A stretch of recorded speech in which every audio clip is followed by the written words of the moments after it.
6:41, come to the end of the night, and I'm about to relax in the bath, and this is what I relax with. 500 grams of Epsom salts, that's to relax the muscles, and I'm going to sling that in there to dissolve.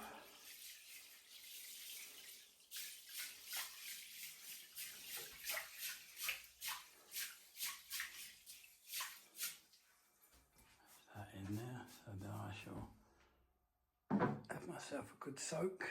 As you can see, the bath is 2 meters long, metre wide, so I sit in it like a swimming pool. When I get out and I've dried off and that before bed, I will then use this on the skin, on the scars and that, which is bio oil, which I got. I can tell you now it goes a long way. I've got 200ml thinking, you know, buy the bigger one because it's cheaper.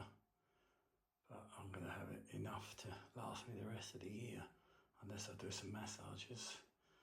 Oh well, anyway, so that's just a tip. It works. This is about my 3rd one now.